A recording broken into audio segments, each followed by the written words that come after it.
This is the OPS pregame report. Welcome live to Spartan Arena on the campus of Homestead High School as we have some action here tonight between the visiting Wayne Generals and the Homestead Spartans.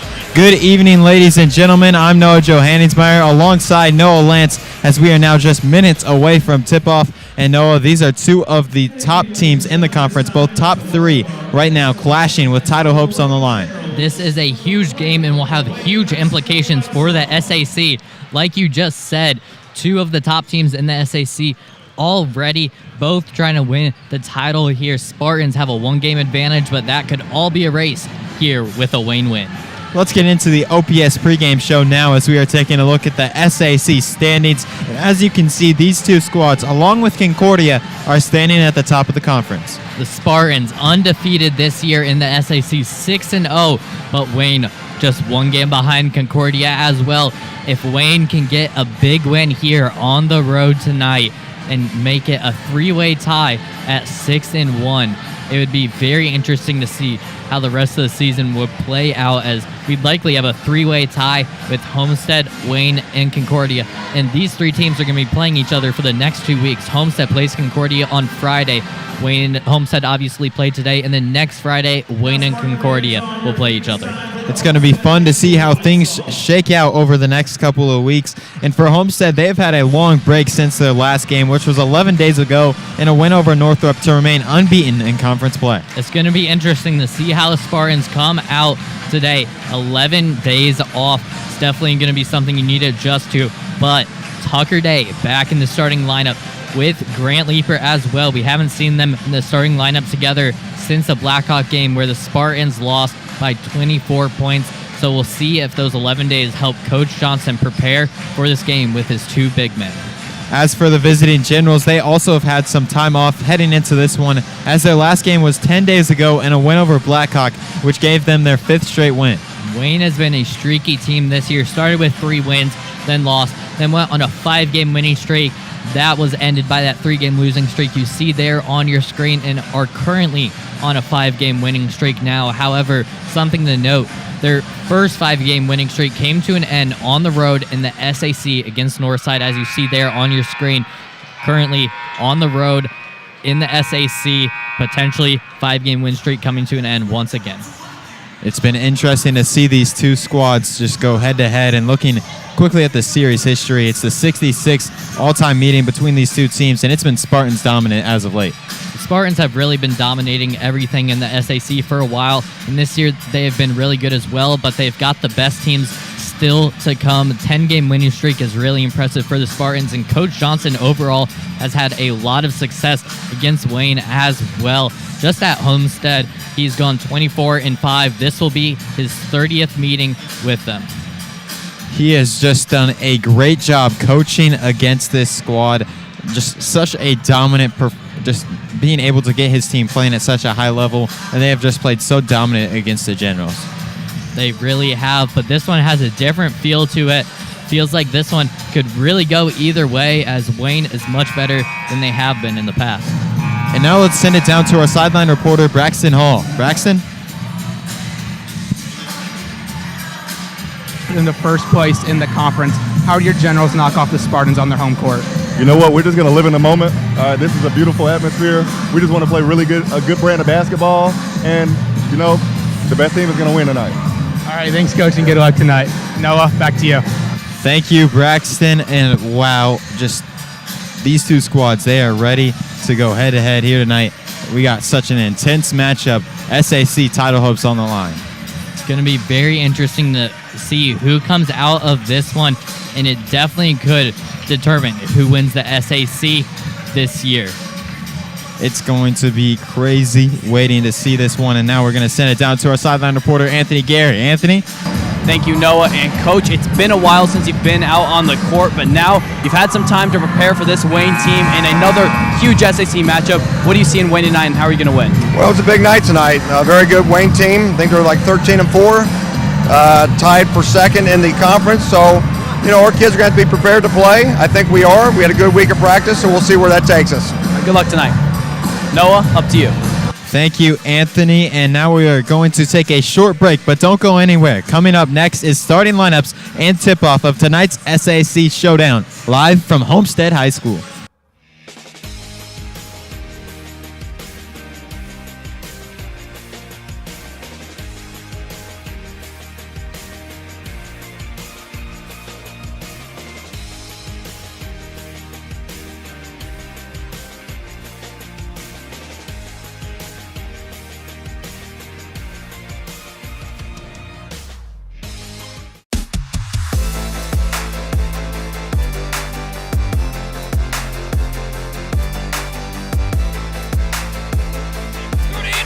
Touchdown, Homestead!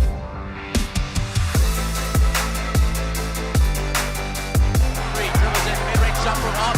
He got it! Zach Kruger hit the shot.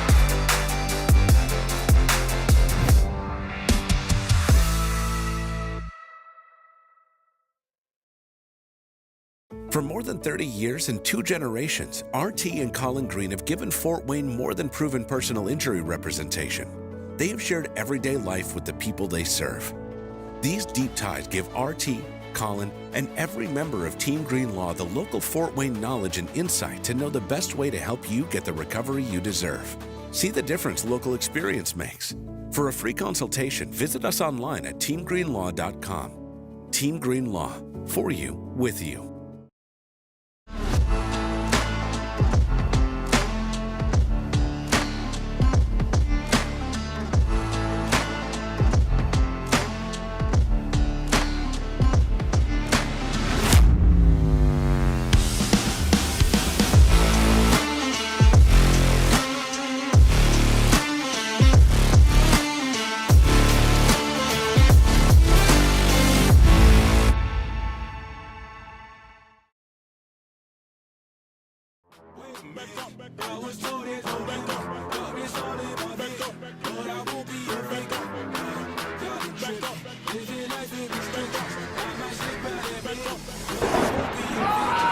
Watch out! And he slams it home.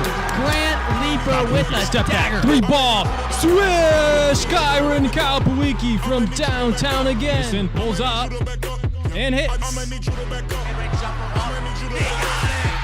Curry right inside, nothing there. Step back, open 3. It's gone! Todd Curry!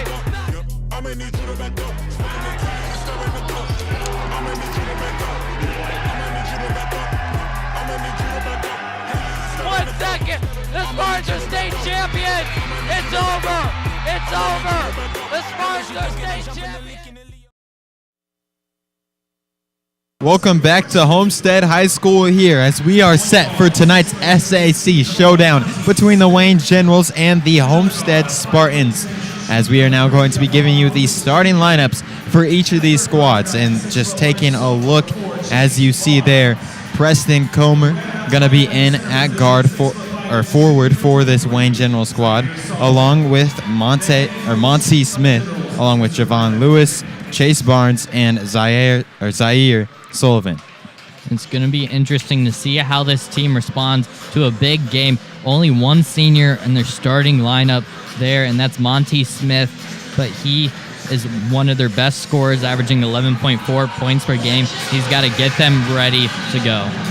As for the Homestead Spartans, it's going to be a starting lineup we've seen just once before this season, with Will Jamison, Kyron Kapowicki, Alex Graber, and then the two bigs, the two 6'7" forward/centers, Tucker Day and Grant Leaper. And that's going to be the thing to watch in this game. Tucker Day and Grant Leaper, how they do together. At times, we've seen them play on the court at the same time. We haven't seen them start, though, since the Blackhawk game.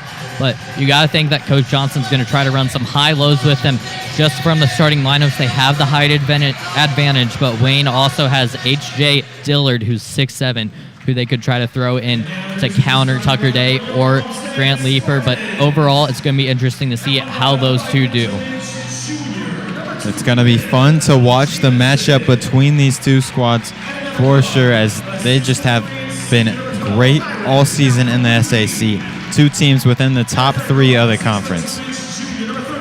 They have been. They've got so many scorers on both of these teams. I mean, you look at Wayne on their side, they've got 3 double-digit scores, another one at 9.4 points per game.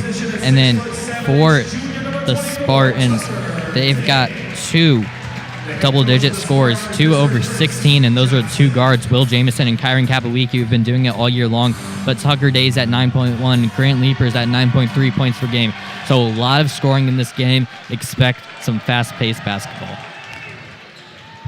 And now let's send it down to our sideline reporter, Anthony Gery. Anthony? Thank you, Noah. And tonight is a tale of 2 stories. On one end, you have the Homestead Spartans, who have won 5 out of their 7 conference titles since joining the SAC. On the other, the Wayne Generals, who have gone without a conference title in 22 years. They've only been true contenders in 3 of those 22 years as well. So tonight, everything's on the line as the winner of this game takes first place in the SAC and controls their own destiny from there. Thank you, Anthony, and it's going to be a big one, obviously, here as the Wayne Generals control the tip and right away go straight to the rim, but the shot no good there. And then it's going to be Homestead basketball. You can tell just from the start that, as you see now, a full court press as well, that Wayne is going to want to attack, try to get into the body of the Spartans and be more physical, especially Lewis there. Javon Lewis drove in, couldn't get the bucket to go, but it was a really good look that he got just to open this game up. And also, if you could try to get some fouls on Kyron Kapowicki or Will Jamison, it'd be huge for your team. Kapowicki tried to get the triple to drop, but then Tucker Day with the second chance opportunities opening up the ball game for the Homestead Spartans. Day averaging 6.4 rebounds a game, getting an offensive one there. Barnes attacking inside, just a bit out of control. Ball's going to go out of bounds, and it's Spartans basketball. Barnes just came down a little too fast, and Day did a really good job to stay upright. We've seen him get into foul trouble a lot this year. That time he did well to keep his whole body upright, not take the foul. But on the offensive end, it's just going to be really hard for Wayne to defend 2 6'7" players. Jamison now trying to create for the Spartans offensively, and then Lewis gets a steal out in transition. Couldn't get that to fall, but then the follow from his teammate Comer, and that's 2 points for Preston Comer. Just a little lazy by Will Jamison, but a great job by Lewis to get his hand in there and steal it from Jamison. He couldn't take it, though, as he was thrown off. Graber now in the corner there for the Spartans, as we got a tie ball game early on here. Leaper trying to get it going in the post for the Spartans, using his size to get over the defender, and he drops it in off the rim. That's exactly where the Spartans need to go. Grant Leaper, 6'7", going against Zaire Sullivan, who is 6'5", has the height advantage there. But also, you guys see, he seems to be more physical just based on that possession. Lewis lost the ball, but then got it right back for his team. Comer up and in off the glass. Comer with the first 2 as we get a whistle after that.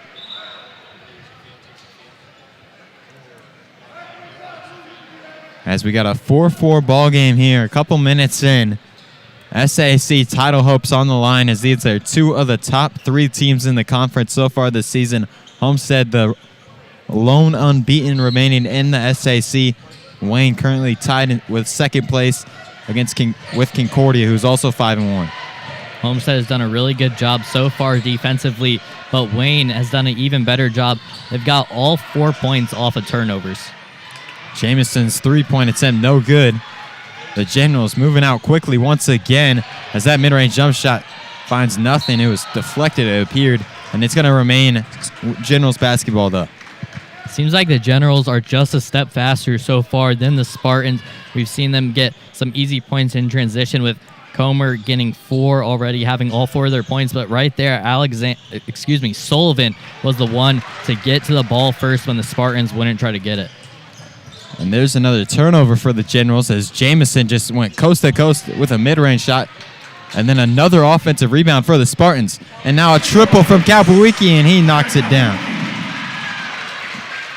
Kapowicki will just keep on shooting and shooting, a 46% three-point shooter. He is so good from behind the arc, and there's no shot that he doesn't like.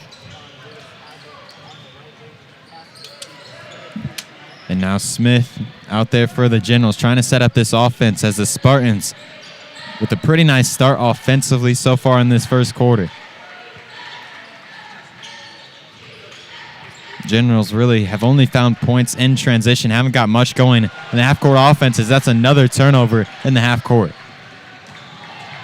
And a hard screen from Leaper there as Lewis hit the ground. Leaper trying to get it down low. And then Kapwiki already got a triple, trying to get another, but it was short. Now Leaper working down low once again. Finds a wide open Graber.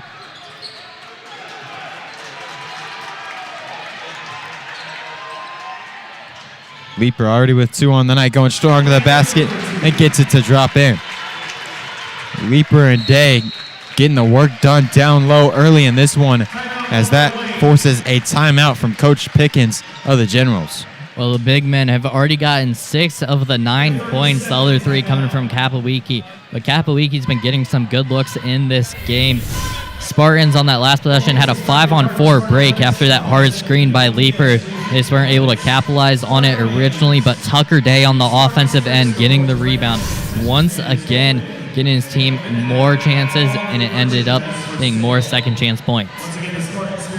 This team has done a great job offensively and defensively through this first 4 minutes, as really all of Wayne's points have come in transition, and overall Homestead and their half-court defense has been playing great. They really have been not allowing anything to get through their defense. I mean, Lewis has been able to get some good looks and probably ones that he thinks he should make, but Jamison was still right all over him. And another time, Tucker Day did a really good job of staying straight up. Overall, the defense has been solid. And then another turnover. The Spartans going to be going quick in transition, and then a foul. Will Jamison going to be going to the line, a 78% free throw shooter on the year for the Homestead Spartans. Going to have another 2 here.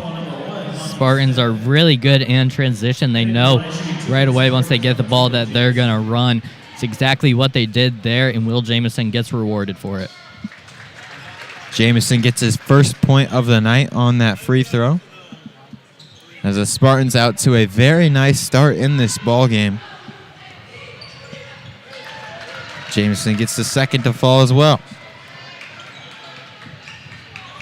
Generals trying to set up their offense as Carrington Terry has it. He came in off the bench for this General squad. Smith now setting it up for Wayne. Feeds Comer down low. Could he gonna get anything? But then an offensive rebound. As then that's Barnes with a nice mid-range jump shot. Just fading away. Hit that one. It's a tough shot there for Barnes.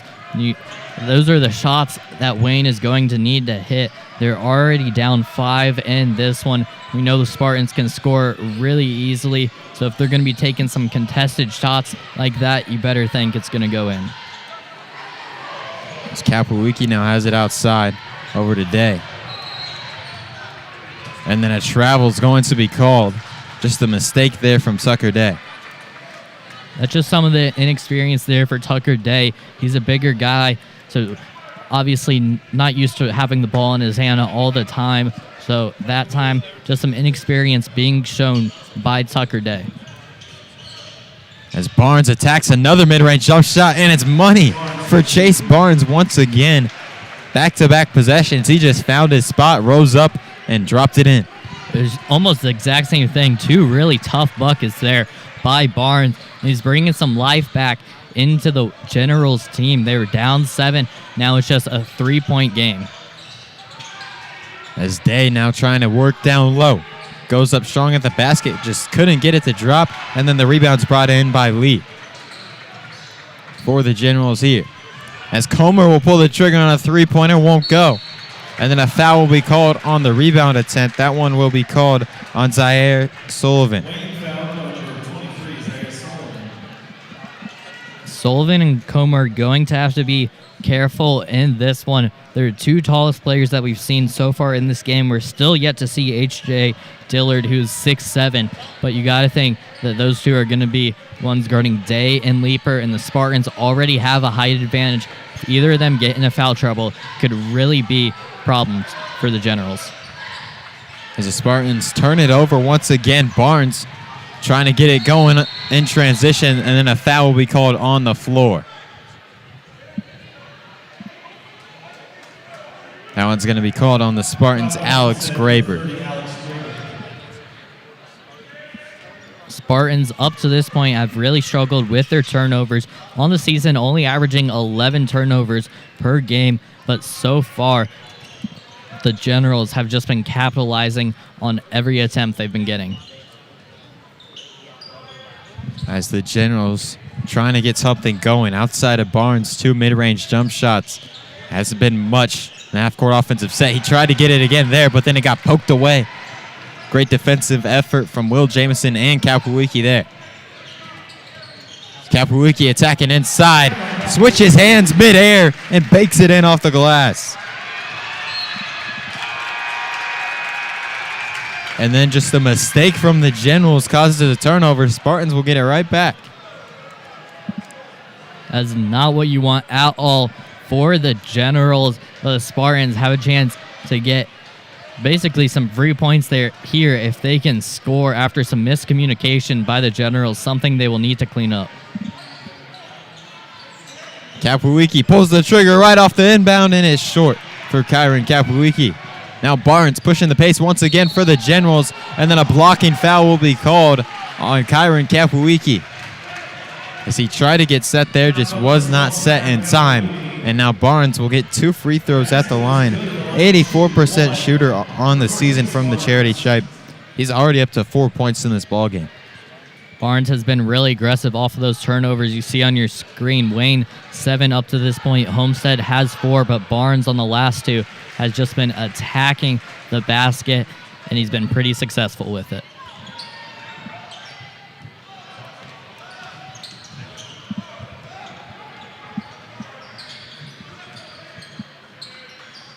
Now the Spartans trying to get it going offensively. The lead cut down to 2. Ball gets sent out of bounds, and it's a turnover for the Spartans once again. Generals basketball.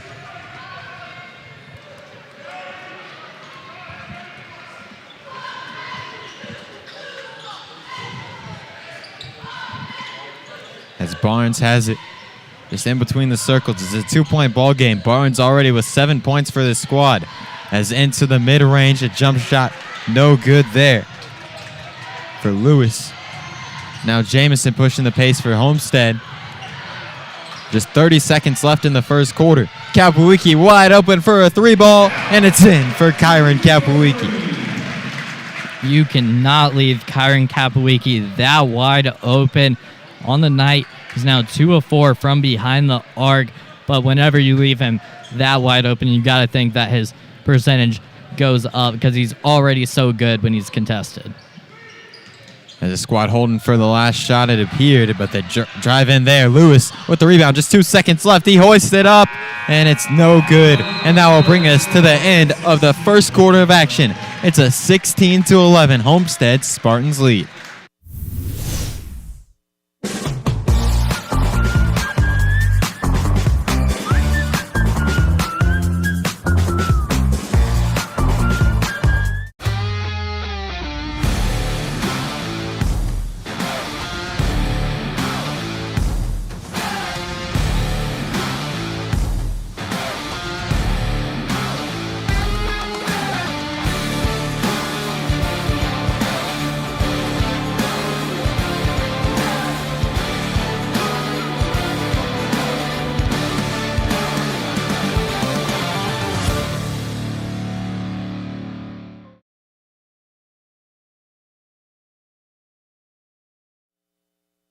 Welcome back to Spartan Arena as we have the SAC showdown between the Wayne Generals and Homestead Spartans. We're now going to send it down to our sideline reporter, Anthony Gery. Anthony?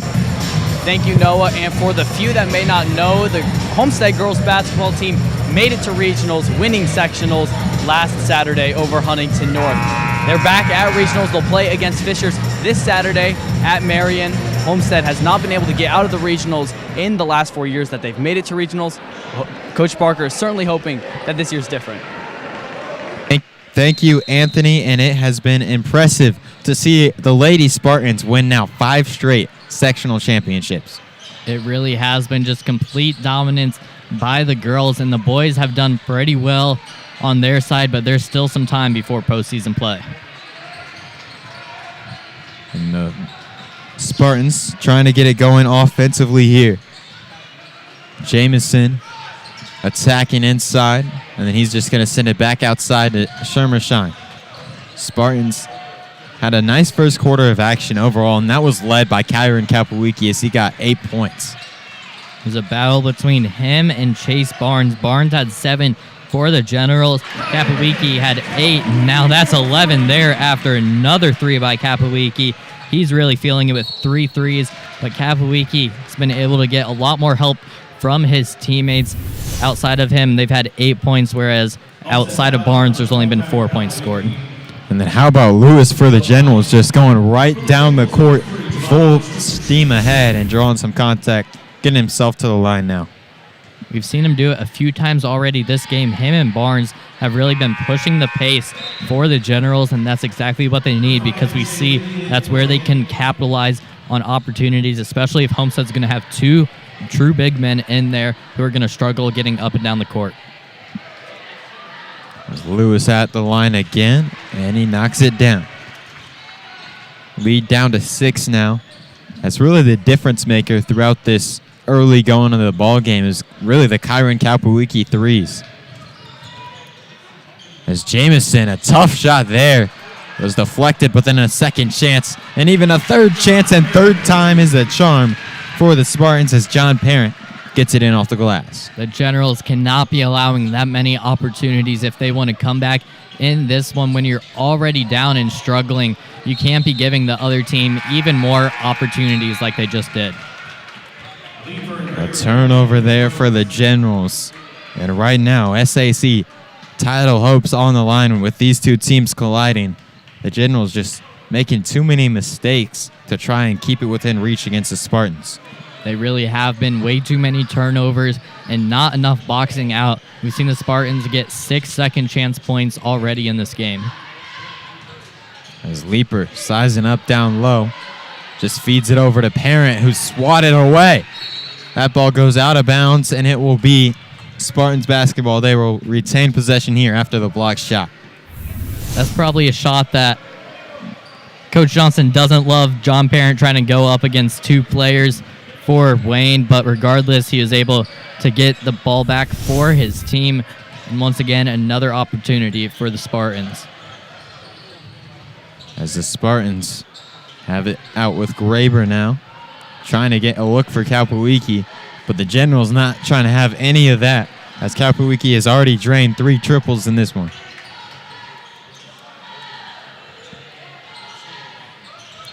Now feeding Leaper down low. The help comes over, but it's not enough to deter him from taking the shot, but he was not able to make it. It's a good defensive possession there by Wayne. Homestead was really just taking their time trying to find the shot, but Wayne never gave him a chance.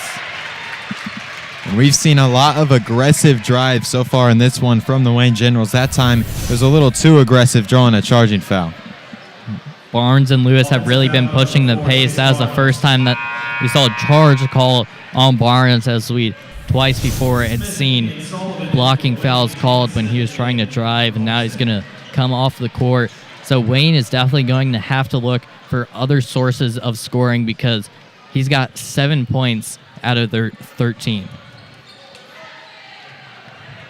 The Generals really outside of Barnes in the half-court offense just haven't had any production, so now it's going to be interesting to see what they can do with him on the bench, as now they have an opportunity for some transition points as Lewis just easily lays it up and in. That's where Wayne needs to dominate the game, and they've done a really good job so far. Parent, while he's been out there, has not looked too good. He's turned it over and got swatted. When the ball goes to him, it doesn't really seem to come out on the Spartans' way. As the Generals now playing some tight defense once again. They really like to force those turnovers and try and run out in transition, as we've seen a lot so far in the early going of this ball game. Looking for that feed to Leaper. He gets the ball. He's double teamed and he's fouled on the shot. He'll go to the line for 2 free throws. He's struggled from the line, though, this season, as Zaire Sullivan picks up another foul. That's his second personal. And already a depleted Wayne front court as H.J. Dillard, a 6'7" guard, or a 6'7" center, out for this ball game, and now Sullivan, a 6'5" center, with 2 fouls. And with that, Sullivan comes out and Tucker Day comes right back in. Now both 6'7" forwards for the Spartans are in the game. And the tallest player to match up on the other side is going to be Preston Comer, who stands at 6'5". Leaper gets it to fall in for the Homestead Spartans. As now the Generals trying to get it going offensively. Comer, an open look for a 3-ball, and it's no good, but then an offensive rebound. Now Smith attacking inside. He's blocked by Leaper, and Leaper gets the rebound.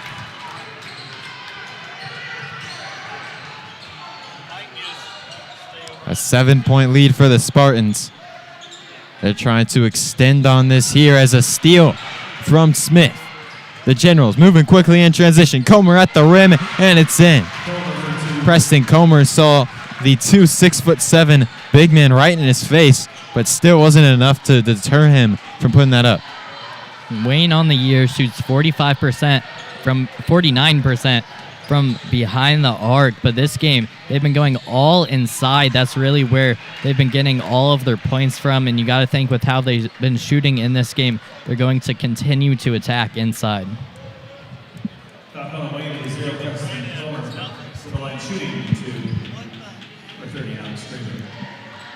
Now Graber going to be going to the line here,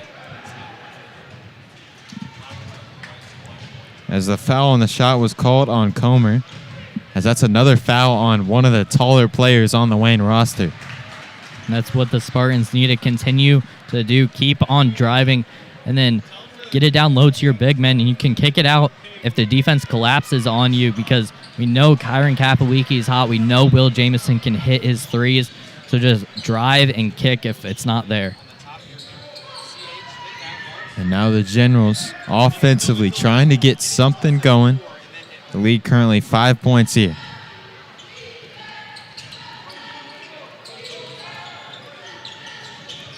As Barnes will pull in the mid-range. He liked that shot early on in the ball game. Couldn't get that one to drop, though. The Spartans moving quickly. Jamison towards the rim, up strong, and it's deflected. Now it's a wide open lane for the Generals, and Comer slams it home. Comer has 8 points at the rim in this game, and that's all 8 he has. He has been a dominant force in this one near the basket, and now it's just a 3-point game, and the General fans are getting into it. General fans are certainly excited right now. It's getting loud here in Spartan Arena as Day working his way inside, a shot up and in. And now it's the Spartans faithful getting excited. As strong to the rim, Lewis, what a shot there from Javon Lewis. Just attacking the basket. Lewis struggled early on in that first quarter, but now he's up to 6 points with another tough basket there. He's heavily contested, but able to get it to go. A 3-point lead for the Homestead Spartans with 2 minutes remaining in the first half. Leaper working his way inside. He's going up strong at the basket. Couldn't get it to drop, but his second chance couldn't drop as well. But then Tucker Day fighting for it, ends up in the hands of the Generals. Now Barnes. Comer already with 8 first half points. Pulls in the mid-range. Money from Preston Comer. What a shot, just fading away. And nothing but nylon. That was a tough bucket there by Comer. He is fading away. Definitely was not on balance there, but he's playing really well. Now another turnover. Comer again. Can't get it to drop, and then the Spartans clean up the glass.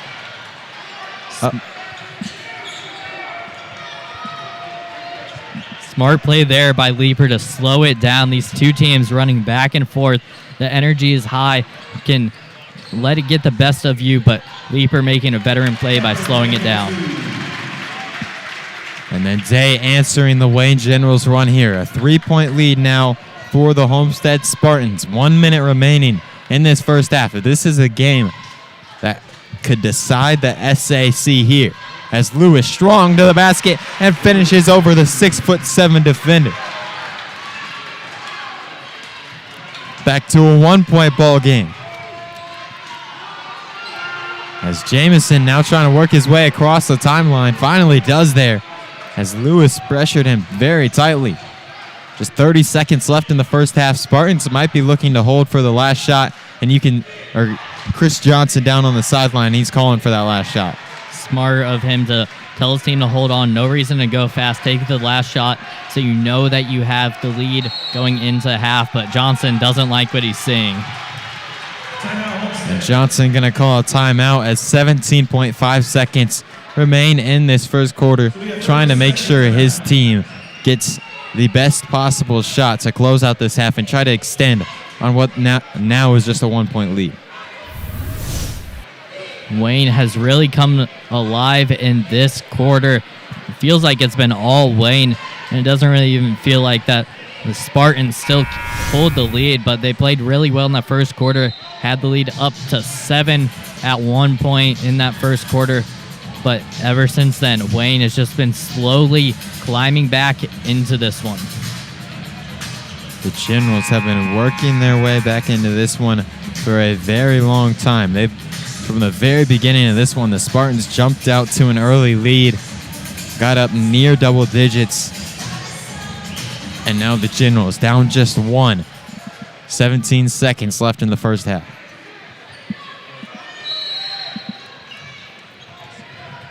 Out of the timeout, we'll see what Coach Johnson drew up for the last play of this half as Jamison working his way across the timeline for Homestead. Just attacks inside, and then he just hoists up a shot just inside the perimeter. No good. But then a second chance look for Tucker Day. Drops in. And that will bring us to the end of this first half of action, as it is a 3-point Spartans lead after one half here from Spartan Arena. And now we're going to send it down to our sideline reporter, Anthony Gery, who's alongside Coach Johnson. Anthony? Thanks, Noah. And Coach, you led most of the first half, but Wayne came crawling back. What adjustments do you have to make in the second? Well, we got to make sure we take care of the basketball. I mean, we're just stagnant on the offensive end. We got to move the ball better. Our bigs have got to flash to want it for the high-low. I mean, we missed some bunnies there, but I like where we are so far. Noah, up to you. Thank you, Anthony, and a intense first half of action, very back and forth, as it's a 28-25 Homestead lead.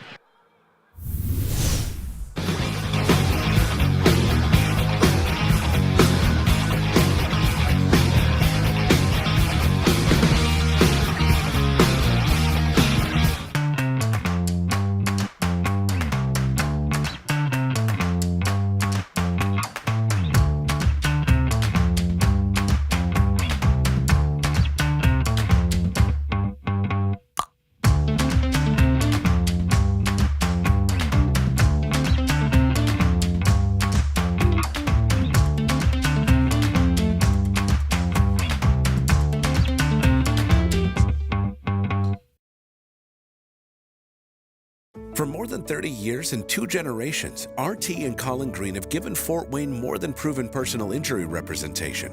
They have shared everyday life with the people they serve. These deep ties give RT, Colin, and every member of Team Green Law the local Fort Wayne knowledge and insight to know the best way to help you get the recovery you deserve. See the difference local experience makes. For a free consultation, visit us online at teamgreenlaw.com. Team Green Law, for you, with you.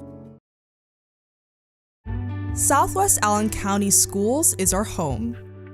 Home to dedicated staff, passionate teachers, and a generous community that values and supports education.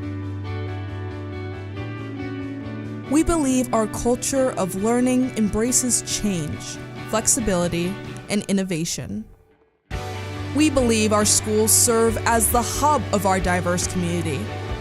We value hard work, attention to craft, and tenacity.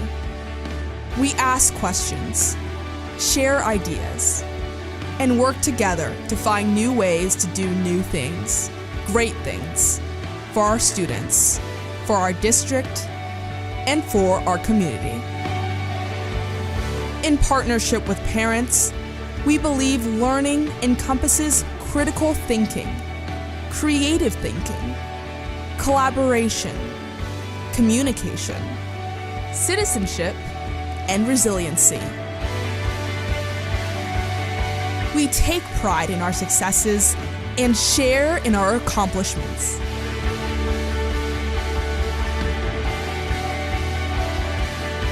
We are Southwest Allen County Schools, preparing today's learners for tomorrow's opportunities.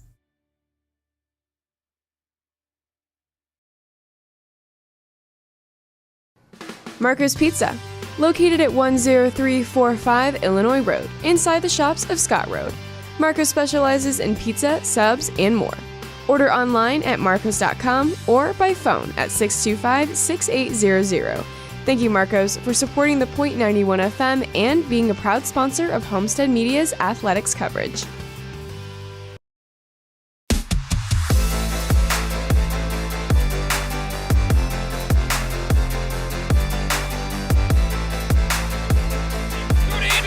Touchdown, Homestead!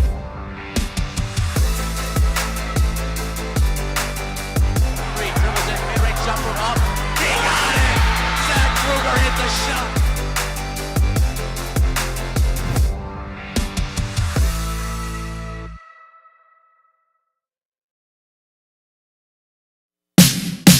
This is the OPS Halftime Report.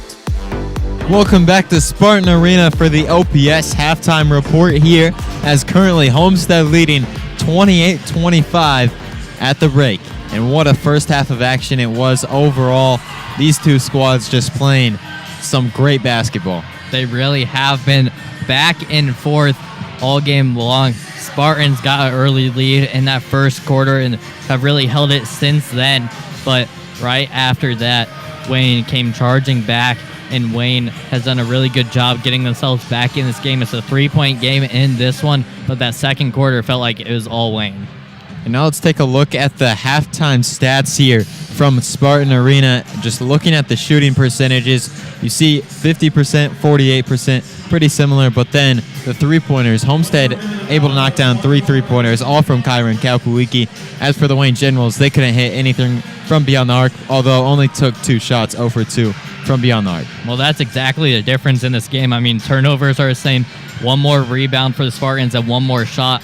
Most likely off that rebound, they've made the same amount of free throws, but those 3 threes have gotten the Spartans the 3-point lead in this one. That's been the difference, and it's been surprising with how well Wayne usually shoots it from behind the arc, but in this one, not taking many, and they haven't really needed to because they've been so good at attacking. Yeah, they've just been great at attacking the basket, as they had a great first half overall. Just looking at the individual scores, we saw Preston Comer really get all of his points out in transition with 10 first half points, along with Javon Lewis getting up to 9 points at the break, and Chase Barnes with 7. Barnes kept them in this game in that first quarter. In the second quarter, Lewis and Comer came alive. Comer did have 4 in that first quarter, had 6 in the second, but Lewis, I mean, he really heated up, and Comer did as well. Both of them attacking the rim, and especially in transition, they were able to capitalize. It's where they got most of their points, and off of turnovers, Wayne has done a really good job of getting to the rim.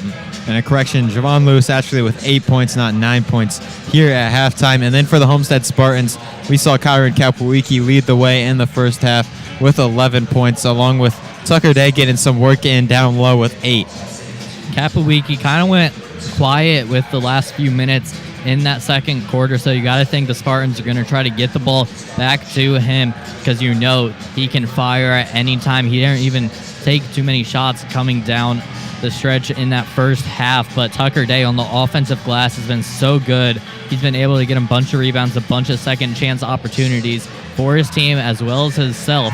He's been able to get a lot of points just from rebounding and putting it back up. And now let's take a look at some scores from around the area, as there are some big games going on in tonight's action throughout the entire conference. As you can see, the Blackhawk Christian Braves just dominating the Snyder Panthers in that ball game. Carroll playing a close one against Northside in the fourth quarter, 49-41, and then Concordia Northrop. That's a big one, as Homestead and Wayne, right now, they're two of the top three teams in the conference. Concordia being the third up there. And right now, they're in a close one with Northrop, who's more towards the bottom of the conference, sitting at a 2-4 record in conference play. That is really surprising to see. Concordia, you would think they'd be able to take care of business tonight, but up to this point, they've still got business to take care of. Tie game in the fourth quarter there. It'll be interesting to see how that one finishes. And then the 4 and 5 teams in the SAC, both sitting at 4 and 2, Northside and Carroll, they could finish out their season really well. Whoever wins that game is obviously going to have the advantage moving on from this point. But most interesting for the fans around here watching for Wayne or Homestead is that Concordia Northrop game. And with that, we'll send it to another break here from Spartan Arena. But when we return, we'll have second half action of Homestead versus Wayne. For more than 30 years and 2 generations, RT and Colin Green have given Fort Wayne more than proven personal injury representation. They have shared everyday life with the people they serve. These deep ties give RT, Colin, and every member of Team Green Law the local Fort Wayne knowledge and insight to know the best way to help you get the recovery you deserve. See the difference local experience makes. For a free consultation, visit us online at teamgreenlaw.com. Team Green Law, for you, with you. You don't plan on getting an injury, so why should you plan ahead to care for one? At Orthostat, you don't have to. Whether you get hurt on the job or on the field, or if you're experiencing sudden, localized pain, we fix the unexpected. Our walk-in clinics provide emergency access to a full range of diagnostic, non-surgical, and surgical treatments. And the best part is, there's never an appointment or referral needed. So you can get in, get out, and get going. Orthostat is recognized by Anthem and other insurance plans as an alternative to the ER.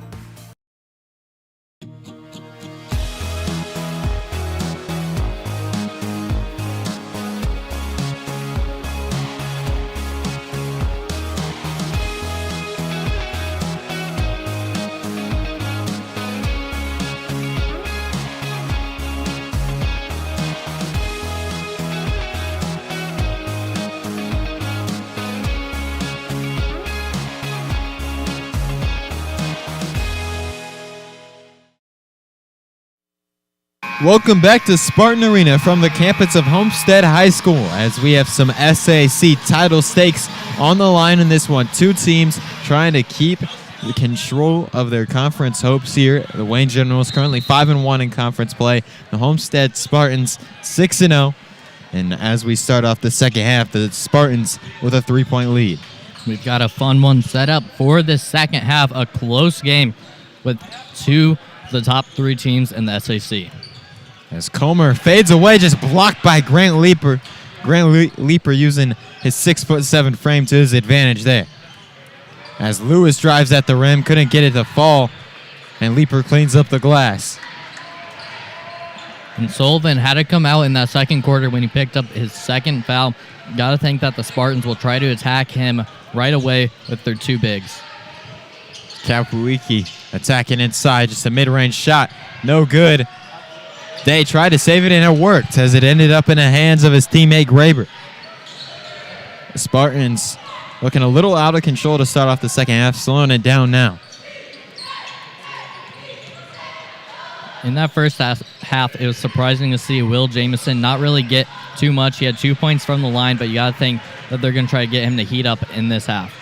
Smith showing some great speed on that steal and score. Just bursting by the defense and the lead. Back down to 1 now for the Homestead Spartans as Smith got his first 2 points of the ball game. That's where the Spartans have been dominated by the Generals. Generals getting many points in transition. And I don't know if you could call it lazy, but the Spartans just not able to get back fast enough. Kaupuiki having a great game offensively, up to 13 points in this one, averaging 16 points a game so far on the season. As Barnes on the left side, a mid-range jump shot. Another one falls for him. We saw him light it up in the first quarter with those, and he gets one there. Well, if Barnes could heat up once again, hit his mid-range shots along with Lewis and Comer attacking, this team could really be dangerous for the Spartans. And then a little bit of confrontation there, as the officials are going to converge on this one and have a conversation.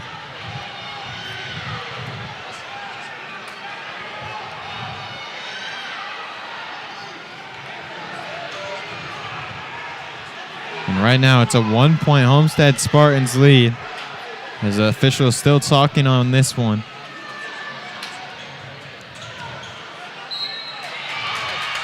And they are going to tee up Monty Smith.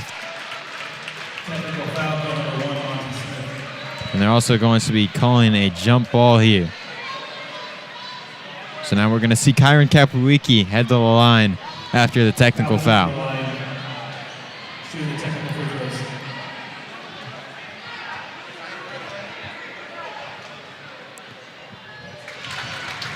As now Kaupuiki gets the first free throw to fall in. He's up to 14 and the Spartans lead up to 2. Second free throw now going to be coming for Kaupuiki as it drops in. And that could be a huge changing point in this game. Just 2 free throws there for Kaupuiki. He capitalizes on both them, and the Spartans get the ball after that jump ball that was called. Now the official is going to have word once again here. The possession arrow does favor the Spartans, and the jump ball was ruled, so it should be Spartans basketball.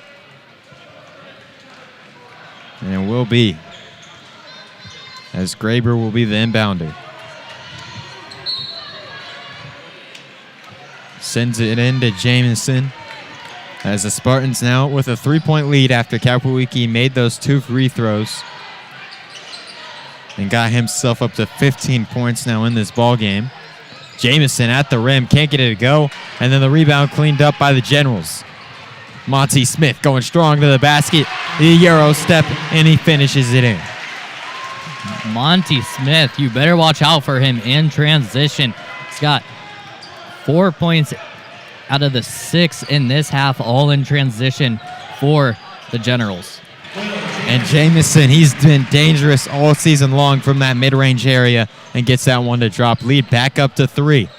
That is his shot in the mid-range. We saw him hit it in the Northrop game. This game, we haven't seen him score too much, as so only his 3rd and 4th point up in this one. But Jamison is really good from the mid-range. And the rebound deflected out of bounds off of the Spartans. It will be Generals basketball here, as we're going to get another look at this Will Jamison mid-range pull-up. It's just a tough pull-up, and you really can't do anything. Coming off of the screen, got the advantage on the guy guarding you. I mean, the Generals could try to go under, but they know that Jamison can also shoot it. And how about Sullivan finishing strong at the basket with Grant Leeper right there, getting his first 2 points of the game. Sullivan arguably has been the best player to step up in this one. We know the other players that we've seen in this game are going to do their thing, but Sullivan, player that doesn't play too much and at least doesn't score too much, he's already matched his average for points, is stepping into a bigger role in this one. As Jamison got tripped up there and will go to the line for 2 free throws as he tried to put up a scoop shot. And just with that, Sullivan picks up his 3rd foul and is probably going to have to come out because of it. Can't be picking up your 4th foul this early on if you were to pick up another one this early on into the half. And now the Spartans once again going to have that big height advantage, as Sullivan, a 6'5" center for this Wayne General squad, going to the bench with 3 fouls.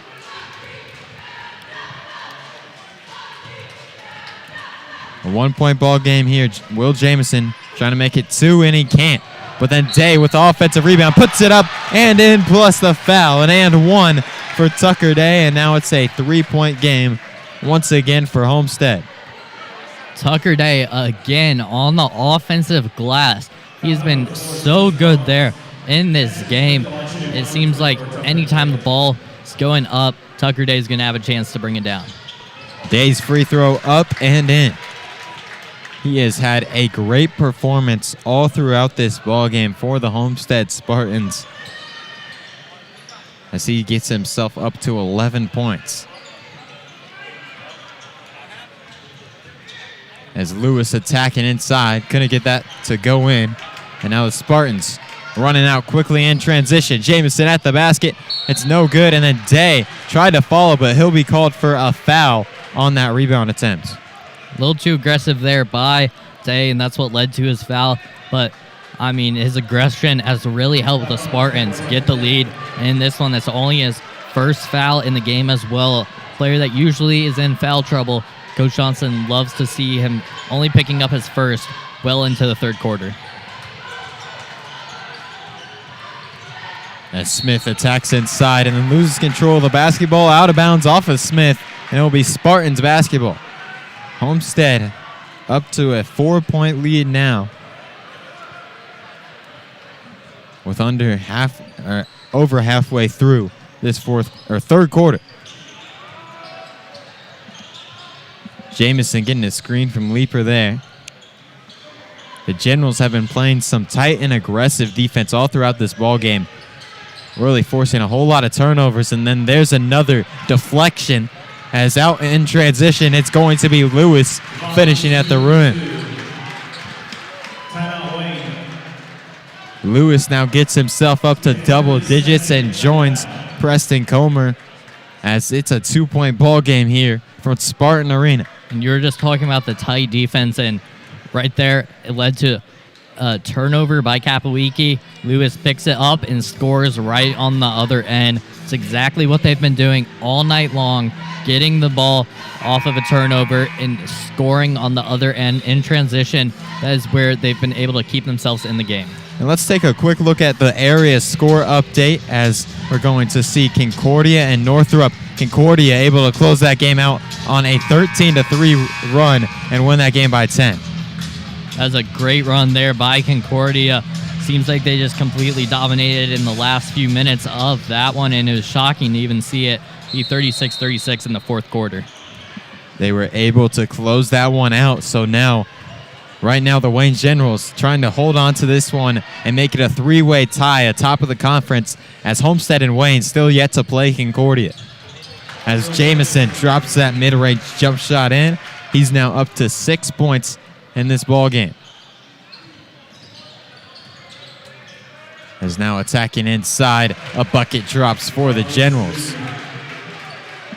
Both these teams just going back and forth, trading baskets.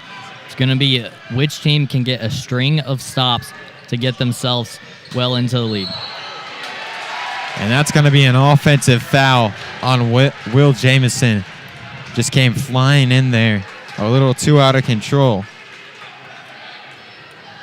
Jamison has definitely been more aggressive in this half, and it's worked for him overall. He's been able to hit 2 mid-range shots. That's where he loves to be, but after that one, Coach Johnson's going to take him out.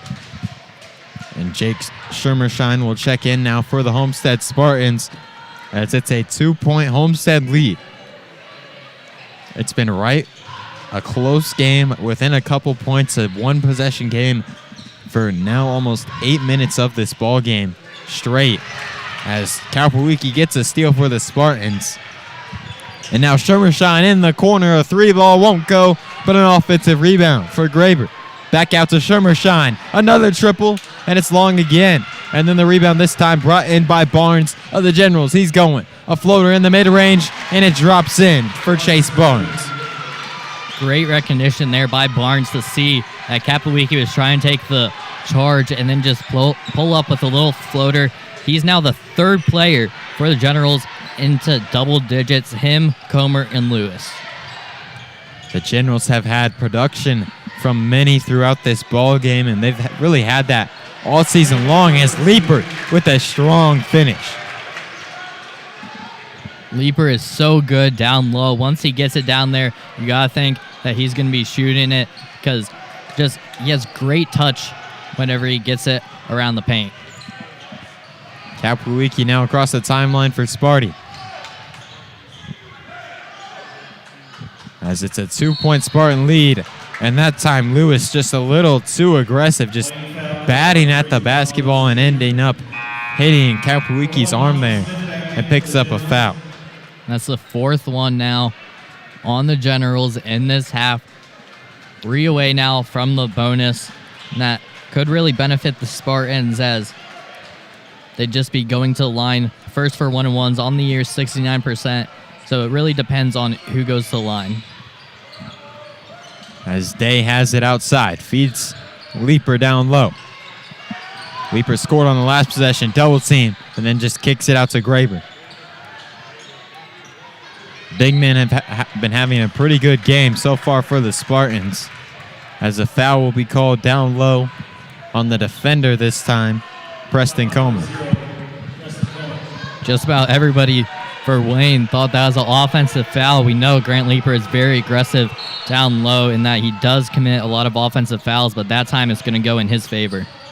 Now Leaper going up strong again, and then Comer is going to pick up another 2 quick fouls, give Comer now 3 fouls on the night.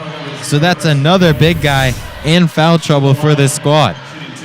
That could be a big problem for the Generals. Like you said, another big guy in foul trouble. Seems like he may be checking out now, so both 6'5" players for the Generals out. You got to think Coach Johnson tells his players to go down low. Leaper's first free throw up and in for the Homestead Spartans. So he's now up to 8 points on the night for Sparty. And there's a 3-point Spartan lead. So you get a look at the free throw comparison there. Spartans with much more attempts on the night, as the second one doesn't drop for Leaper. Still a 1-possession game here from Spartan Arena. It's been that way for a very long time. Back and forth here. As the Generals try to get something going there, Terry couldn't get it to drop. And then we're going to get a foul on the rebound called on the Spartans. This time it was called on John Parent.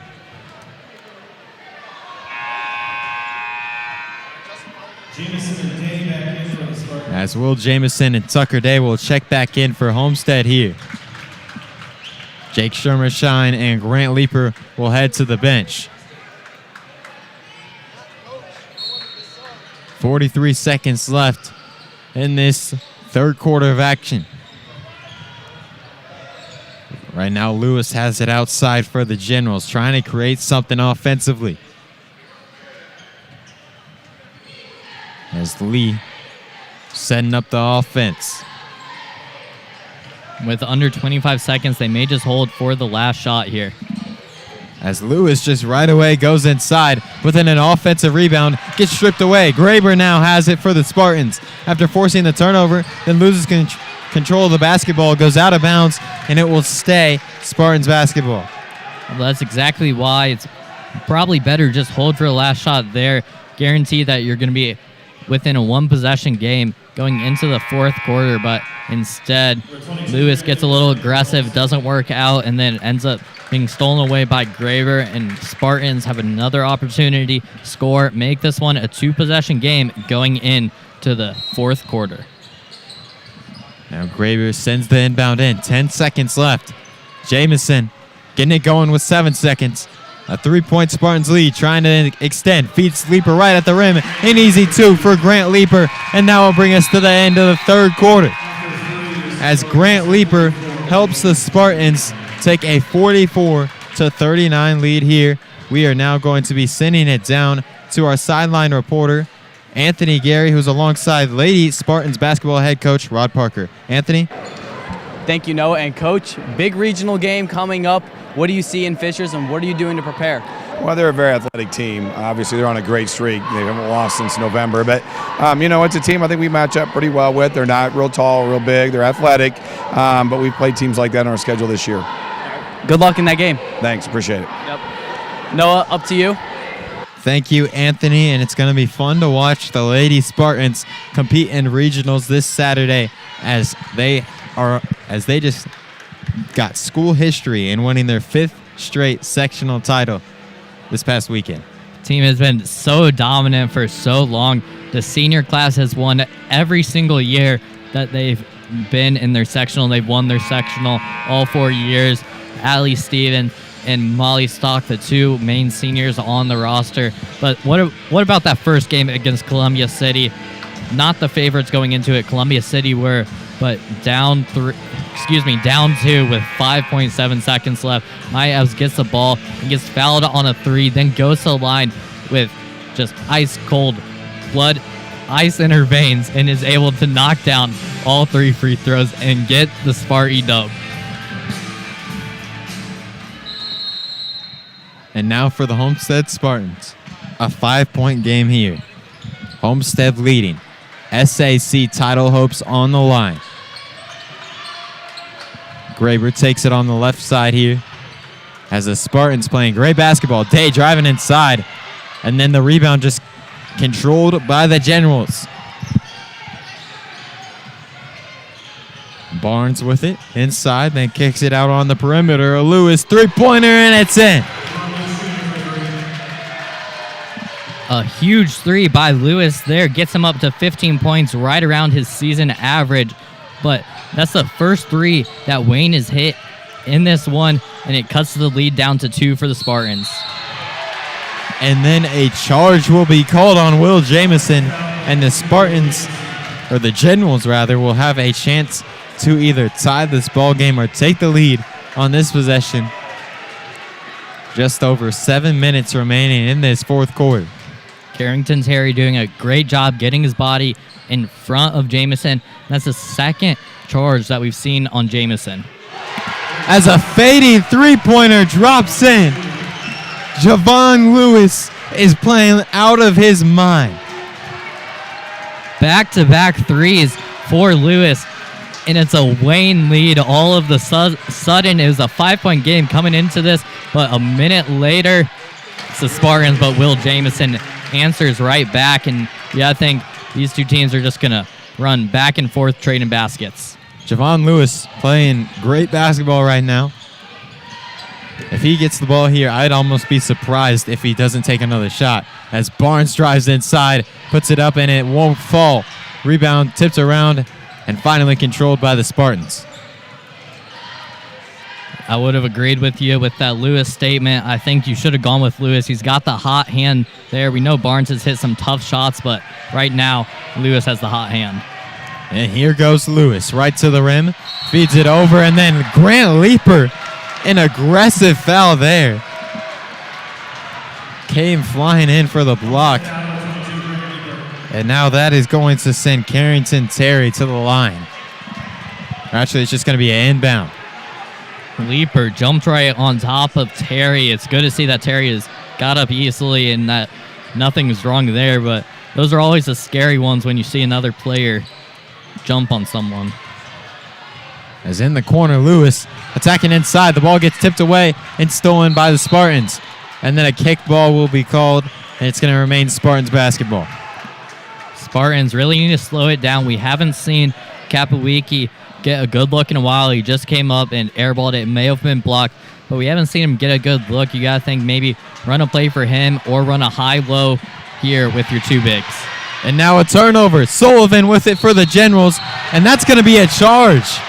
Kapowicki set up for the charge there and was able to draw it. Sullivan really looked like he was trying to avoid that as much as he could, but just a little bit of contact was too much. And that's Sullivan's 4th. That was, in my opinion, some good acting from Kapowicki there. He seemed to go down pretty easy, and like you said, Sullivan didn't. It almost like he pivoted just to try to stay back, a little hop step to avoid him, but the refs didn't see it that way, and the Spartans get the ball back once again. As it's a 1-point Spartans lead here.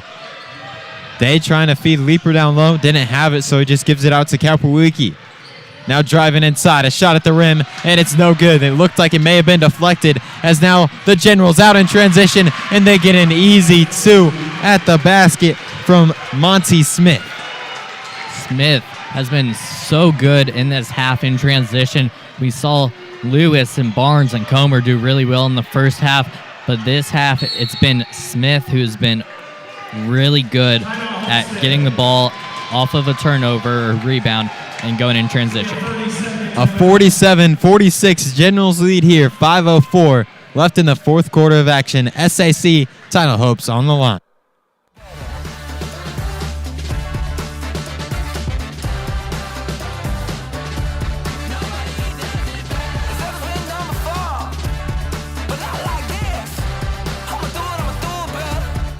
For more than 30 years and 2 generations, RT and Colin Green have given Fort Wayne more than proven personal injury representation.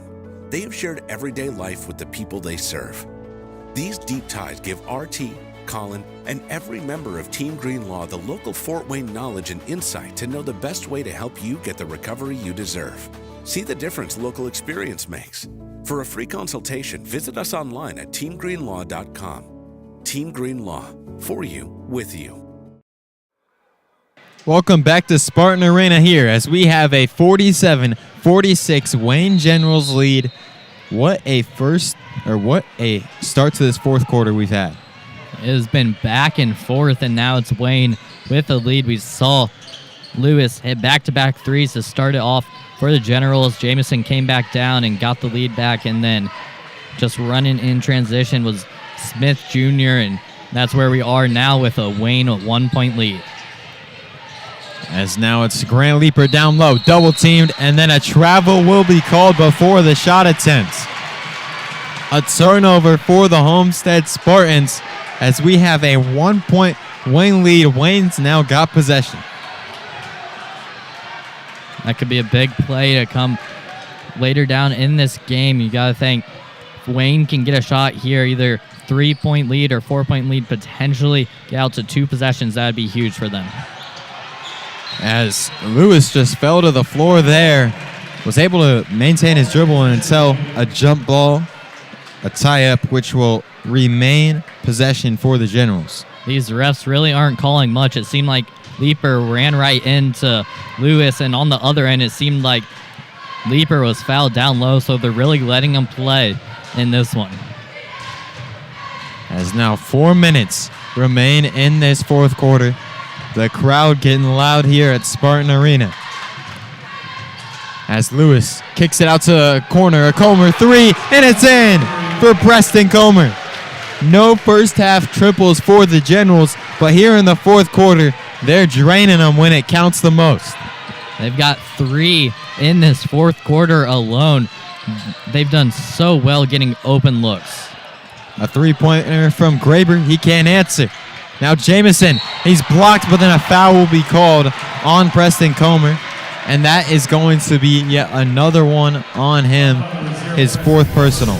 Now both big men for the Generals have 4 fouls, and it's going to be interesting to see what Coach Pickens does, whether he brings Sullivan back in or just see what Comer does, because he did just hit a huge 3. Jamison's first free throw drops in. Will Jamison now up to 9 points in this ball game as the lead's cut down to 3. The Spartans really led for most of this game until a Wayne run to start off this quarter. And now the Spartans playing from behind a little bit, down 2 now after both free throws fell in from Will Jamison. 3:30 now left in the ball game. Lewis just walking it across the timeline. He's had a great fourth quarter. Now Comer, another triple, and it won't fall. And then the rebound brought in by the Spartans. Tucker Day down on the floor, taking a little while to get back up, and he's going now for the Spartans as Jamison loses control of the basketball off of his own leg, and now it's Wayne Generals basketball. Spartans just seem to be falling apart here late. Don't know what it is, but Tucker Day went down there like you mentioned. Now he comes off. We hope that he is okay, and Parent comes in for him. So now the Spartans lose their height advantage in this one. A 2-point Wayne Generals lead. SAC title hopes on the line in this ball game, as these are 2 teams within the top 3, as Lewis went strong to the basket but couldn't finish. Now Kapłowicki moving it for the Spartans. Over to Jamison. He goes inside. Shot up, and it won't fall. Hit everything, but wouldn't drop. But then Leaper with the follow gets it to go in. Leaper has done so well. Him and Day down low have been huge players in this one. But Leaper, just great touch and great composure in the face of adversity. A tie ball game now here. Been tight all game long. And now 2:30 left to decide it. As outside Comer attacking in, gives it over to Terry at the rim, and he drops it in. Terry bobbled that, but that might have helped him as it had the Spartan defender kind of frozen there with the bobble, and Terry just had an easy layup for two. And once again, a Wayne lead. It's back and forth. And then a foul will be called, a reach in, as that is going to be the ninth team foul on the Wayne Generals. So that will send Will Jamison to the line for a 1-and-1 opportunity. This is where the Spartans need to be good coming down the stretch. You got to hit your free throws. They've been overall pretty good in this game, but still could improve. First free throw up and in for Will Jamison. So now the lead is just one here. As Zaire Sullivan has checked back in for the Generals. Now both him and Comer out on the floor, each with 4 fouls. As Jamison's second free throw drops in, we're now going to get a timeout from Coach Johnson of the Spartans. A full timeout here as we have a tie ball game, 52-all, with 2:09 remaining in this game. This is a huge one here. It really is, and Spartans took a lead coming into this quarter. Wayne answers right back, and now just been going back and forth between these two teams. Not really much defense being played as both teams have been able to score at will, it seems like, and it's going to probably come down to free throws and who can get a stop, because the Spartans already in the bonus, very close to a double bonus. Wayne is 2 fouls away from the bonus, so you got to think they're going to try to attack, and at some point, if they can get the lead back, then the Spartans will have to start to foul. And it has just been a back-and-forth battle all throughout this one. And this is exactly what we expected, as this is a battle at the top of the SAC. There's a lot at stake in this one, trying to set themselves up for a conference championship. Obviously, both of these teams still have big games left after this one, as each still have to play the Concordia Cadets, and Homestead also going to be playing their rival Carroll later on as well. Still a lot to come, like you said, for both of these teams. Nothing is over yet, but this game will 100% impact who wins the SAC. As Comer now will be the inbounder out of this timeout. The Wayne Generals tied up with the Homestead Spartans. 2 minutes remain in the ball game.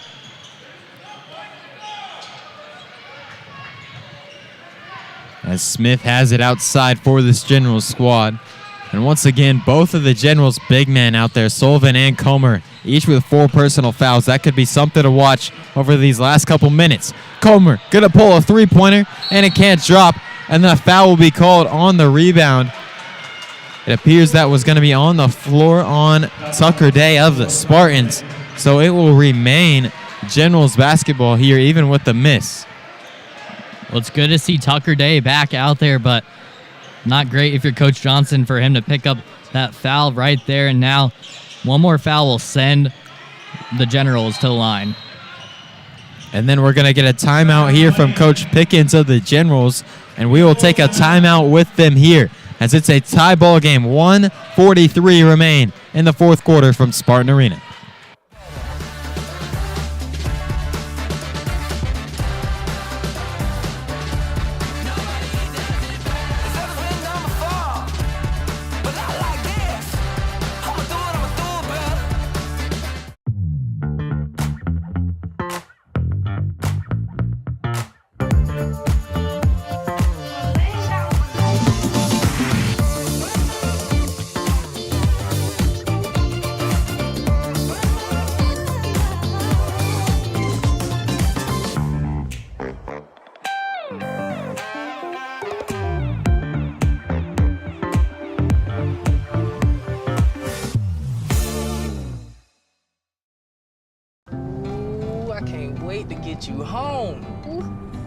chew up when you go home. Oh my goodness. Oh yeah. Can't wait. I'm just gonna bite you. Oh, baby. That looks amazing. Marcos, pizza lovers get it. Welcome back to Spartan Arena here as 1:43 remains in this fourth quarter. We're tied up at 52 all. Generals have the basketball coming out of the timeout, which was called by Generals head coach Pickens. As the inbound is sit in to Lewis. He's just going to milk some time off of this clock. It's a tie ball game, and then into the corner to Smith. And with how they're going now, it seems like they're content with just holding the ball. You got to wonder if they would hold it for the very last shot, but they'd have to hold it for over a minute 30 in this possession. And that would be very dangerous because if they were to turn it over, they would then give the Spartans the last shot. But it appears they're going to be trying to do that here. As now we're going to see Lewis drive inside and draw some contact. Not holding for the last shot. It's still 1:06 remains in the fourth quarter. Lewis, he's been really solid all throughout this game and been able to make the right decision just about every time. That time, a good drive. He saw his opportunity and took it, and he gets rewarded for it by going to the line. As the first free throw will drop in for Lewis. Now up to 19 points in this ball game. He has been playing phenomenal, especially in this fourth quarter. As the second one is up and in as well. And now 20 points for Lewis. And I don't think the Spartans will necessarily hold it for too long here. They may hold it for a little bit, but you got to score, and you've done really well in the offensive glass as well. As Jamison just going right to the rim and tying it up with ease there. Now under a minute left in this game, 45 seconds. The Generals taking their time as we got a tie ball game. Just sending it back and forth, Lewis and Smith are. And Coach Pickens put the number one up a few times. We saw Monty Smith Jr. do it as well. You got to assume that means just hold for the last shot here with about 20 seconds left. And that looks like exactly what they're doing. As now 17 seconds remain, and we get a timeout from the Wayne Generals here. As right now, if you're in the huddle for the Wayne Generals, what are you trying to draw up? We've seen Comer hit some big shots in this fourth quarter. We've seen a lot from Lewis. Who do you think should get the shot here as a tie ball game? Well, I think you got to give the ball to Javon Lewis, put it in his hands, and trust him that he's going to make the right play. He's a leading scorer in this game with 20 points, leading scorer out of anybody. But even with that, he's been a really good passer. His vision has been very good. And we've seen Comer in that left corner there. He's been able to hit some big threes. Even though he's gone 1 of 3, he hit a big one to get them the lead. And then he's missed 2 since then. But with that, you got to know that he'll be probably open in the corner if Lewis drives, has a chance to kick it out. But overall, just get the ball in Lewis's hands. Yeah, Lewis has just done a great job all throughout this ball game with 20 points for the Wayne Generals, and a main reason why we have a tie ball game here with just under 18 seconds left in the game. This is going to be crucial. As we are going to send it down to our sideline reporter, Anthony Gery. Anthony? The word from Coach Johnson is very clear. If they miss, get the rebound, call a timeout. If they make it, call a timeout so they can set something up offensively. But they're going to try to force Wayne to shoot before the clock expires. Thank you, Anthony. And now here we go. Coming out of the timeout. The inbound for Lewis. 15 seconds left in the fourth quarter. A tie ball game. Lewis just walking it across the timeline. Sends it outside. A Barnes three-pointer. It's blocked. Ends up in the hands of Jamison. He calls a timeout, and now with 4 seconds left, the Spartans will have possession in a tie game and a chance to win it. Great defensive possession there by the Spartans, getting a huge block, and then not even the block there, but getting the ball after that as well. Make sure your team gets the ball coming down the stretch. And it has been just incredible to watch these two teams go back and forth all throughout this game. It really has been, but Spartans going to get the ball here with 4 seconds. They're going to have it far away from the basket, so you got to think it's going to be Jamison or Kapowicki, who's probably going to take the last shot, as it's probably going to be a 3 with only 4 seconds left and it being a tie game. But if they have a chance to get it down low, you got to look at Leaper. He's been really solid in this game. His touch around the rim has been very good, but I just don't know if there's enough time for that. Now 4 seconds left in this ball game. SAC title hopes are on the line in this matchup. 2 of the top 3 teams in the conference standings as of right now. If the Wayne Generals win, we would see a 3-way tie with these 2 squads and the Cadets. If the Spartans are able to pull off this win, they will be alone at the top of the conference, as they have 4 seconds to try and get a shot off to win this ball game. Graber, the inbounder. And then he is just going to call a timeout here, as they got to look at what the Generals were doing defensively. Coach Johnson's going to try and draw up another play here to set the Spartans up for success. I'm not sure what the play was there, but Graber could have easily passed it to Jamison. Nobody was within probably 10, 15 feet of Jamison. Kyron Kapowicki was running away with Barnes guarding him. No one was there to pick up Jamison. So not exactly sure what they were trying to do there, but if they go back to the same thing, you got to think that Jamison's going to have the ball in his hands. I would guess for the Spartans there, they probably didn't want the guy just standing back in the half court with 4 seconds left and trying to get him just all the way down and create a shot. Probably want someone on the run going towards the half court and getting closer to that shot, so they have more opportunities in that 4 seconds. The only thing I'd say to that is just if you get it across half court, you can inbound it on your side there, much closer to the basket than where they are. I mean, sure, it would probably take off a second of that clock, but now you're out of timeouts and you had an easy chance to get it in. So you got to make sure that you get this ball in no matter what. Can't get a 5-second here because you don't have any timeouts. So now Graber once again going to be the inbounder for the Homestead Spartans, as we are tied at 54 all. And now we're going to get a timeout from the Wayne Generals here. A bit of a chess match from these 2 coaches going back and forth. 3 straight timeouts here with 4 seconds remaining in this ball game. This feels familiar, doesn't it? I mean, this is kind of what happened with the girls a week ago from tonight.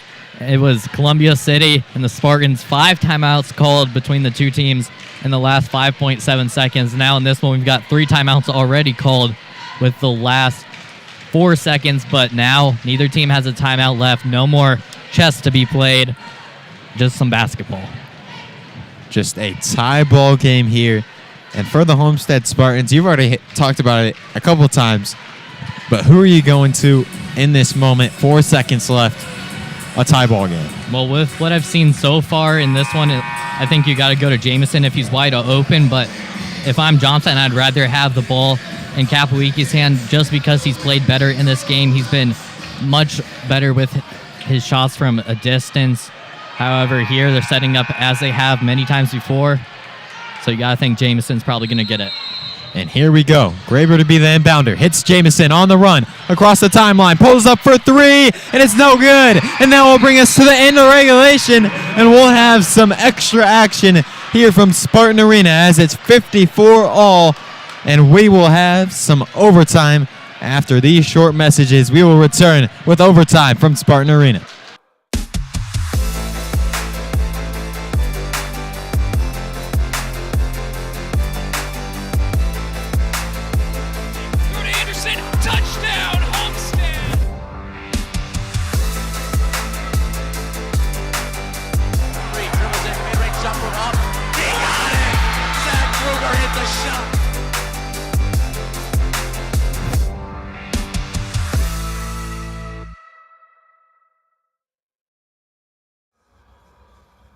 Welcome back to Spartan Arena here, as we are now going to be sending it down to our sideline reporter, Anthony Gery. Anthony? Thanks, Noah. And 4 more minutes of basketball to take the number 1 spot in the SAC. This is the second game in Spartan Arena to go to overtime. The other one ended in Spartan victory at the end of the holiday tournament where they knocked off Mishawaka Marion, the number 1 team in the class of 3A. We'll see it. The same script writes itself.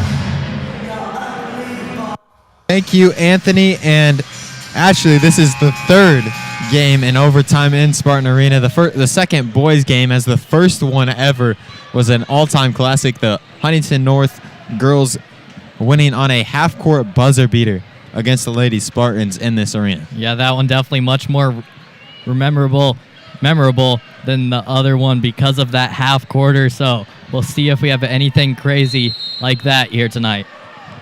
As Comer versus Leaper, the tip in overtime, and it ends up in the hands of the Generals. Here we go, another 4 minutes of action. One of the biggest games of the SAC regular season, so why not some overtime action here? As Lewis has it outside, he drives in, loses it, but then gets it right back and puts it up and in. Lewis gets himself up to now 22 points in this ball game. Ever since the start of the fourth quarter, he has just taken over. He really has, and it feels like it's been so long since anybody scored just because of all those timeouts. As Jameson just couldn't get that shot to fall in the mid-range, just rimmed out. And here we go, the Generals already with a 2-point lead now, a minute into overtime with the ball once again. As Lewis has it outside on the perimeter. Just taking his time, milking off some clock here. As he has played a phenomenal game in this one. Just hands it off to Barnes, who's guarded by Kapowicki outside. Driving inside. Lost control of the ball, but then got it right back, deflected off of the Spartan. And as long as Generals have the lead, you got to think that they're going to take their time. No reason to go fast at all. As Lewis did go a little fast there, and then a personal foul will be called on the Generals. This one's either on Sullivan, and it will be on Sullivan. So that's going to be his 5th personal. So that will end Sullivan's night a little bit early here in overtime, as it is going to send Grant Leaper to the line for the Homestead Spartans. A 41% shooter on the season, will be shooting 2 from the line. And if you're going to foul anyone, this is probably who you want to foul because Leaper has really struggled from the line. Him and Day actually both are 41% shooters from the line, but still, because of that, Sullivan has to come out of the game. Leaper's first free throw, no good, and it holds on a 2-point Wayne lead here. As looking at that free throw comparison once again, the Spartans have attempted many more than the Generals so far on the night, as the second free throw for Grant Leaper does fall in, and it's a 1-point ball game now from Spartan Arena. As Smith with it outside for the Generals, guarded by Graber out there. Tried to hand it off to Lewis. Jameson got in there, and now Lewis, it's a 5-on-4, but then Jameson is able to get back into it. And still, Generals going very slow right now. See the Spartans getting more and more aggressive. And that's exactly what led to the foul there by Kyron Kapowicki, just getting his hand in there and reaching across the body of Barnes. Barnes now going to the line, an 84% free throw shooter on the season for this General squad. The team's best free throw shooter on the year. First free throw is up and in for Barnes. And now we have a Generals 2-point lead. Second one is up and in as well. Chase Barnes, a big performance, knocking down 2 crucial free throws there, as it now gives the Generals a 3-point lead. Halfway through the overtime period now. Jameson across the timeline for the Spartans. Gives it outside to Kapowicki. The Spartans just looking for something here. Just 1 point so far in overtime, as a foul was called there, and that will send Jameson to the line. Jameson has been very aggressive, but he hasn't had a great game up to this point. While he's at 14 points in this one, a lot of it has come from the line, and he's had a lot of shots in this one. I think you got to get that ball back into the hands of Kyron Kapowicki. He really had the hot hand in that first half, and we haven't seen him do much since then. But also, we haven't really seen too much of the ball going down low to Leaper or Day, and now they have the height advantage even more with Sullivan out, so you got to start exploiting those matchups. And there's two big ones for Will Jamison, as it's once again a 1-point ball game here. The Generals trying to hold on to their lead and force a three-way tie in the top of the conference, as Smith couldn't get that one to fall. And then they just send it out to Lewis after an offensive rebound. So very smart play there by Terry to not go back up with it. Get it back out to your best ball handler and let him make the right decision. What a move down low from Javon Lewis, the 5'10 guard, getting a big bucket in the paint. He's now up to 24 points, and the Generals lead up to 3. Jamison driving inside over to Day, and he puts it in. And now we'll get a timeout from Spartans head coach Chris Johnson here, as it's a 60-59 Wayne Generals lead. We will take a break, but we will be back with the rest of this overtime period. 60-59 Wayne Generals lead.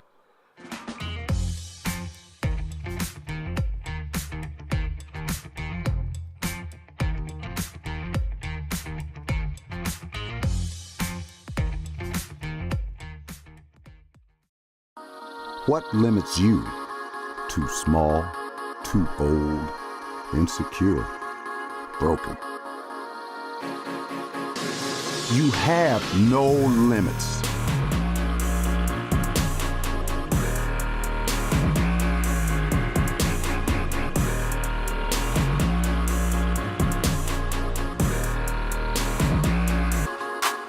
Rethink your limits. Welcome back to Spartan Arena here, as we have a 60-59 Wayne Generals lead. 1:04 remain in the ball game. And right now, conference title hopes on the line for each of these squads. Wayne trying to hold on to a 1-point lead and make it a 3-way tie at the top of the SAC. And it'll be interesting to see what the Spartans do. Obviously, Wayne is going to try to milk as much clock as possible. Do not want to foul Chase Barnes. He's the 84% free throw percent. He's 84% from the line. I think if Comer ever touches the ball, you got to foul him. He's 2 of 4 on the year. Lewis takes the inbound for the Generals, gets it over to Barnes across the timeline. Jamison reached in there, but no foul. And then the foul will end up being called on Leaper, and it will send Lewis to the line. Lewis, a 70% shooter from the line, so not a terrible, so good coming down the stretch in this one, but it is a 1-1 still. So going to be interesting to see with the first one if he makes it or not. The first one's up, and it's no good, as the Spartans, now down by 1, have possession, and they have the chance to take a lead here.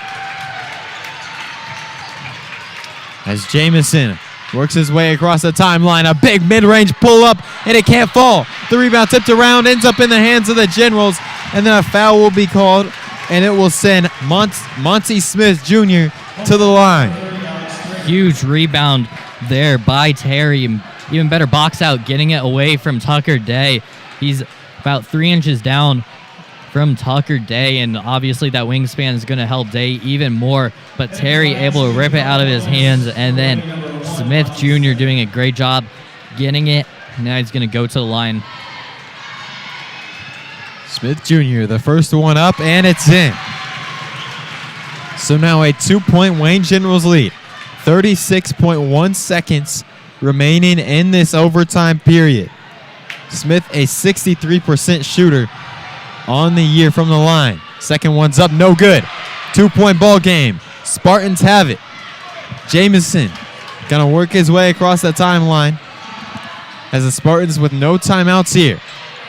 In between the circles, Jamison attacking, puts up a mid-range shot and left it short. Rebound brought in by Comer, and he's fouled right away and will go to the line.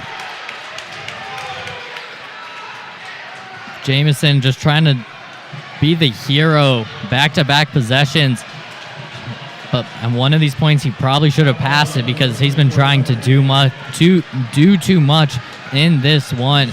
Now, Comer is going to have 2 shots because Generals are in the double bonus and basically a chance to ice the game. And Comer, entering this game, has just shot 4 free throws on the season, 2 for 4 from the line on the year, as the first one drops in. A big one there. Gives the Generals a 3-point lead and now a chance to make it a 2-possession lead as it won't fall. Still a 1-possession ball game here. 18 seconds left. Kapowicki across the timeline. Down by 3 points. Driving inside. Kicks it out to Jamison. A triple. It's in for Will Jamison. It's a tie ball game. Now it's Lewis across the timeline for the Generals. Goes to the basket. It's up and in. Now 2.6 seconds left. The Spartans try to call a timeout. They're out of timeouts. And the buzzer sounded here, but the officials will now converge as it's likely going to be excessive timeouts here on the Spartans, which results in a technical foul. Lewis with the most likely game-winning shot, though, in transition for the Generals.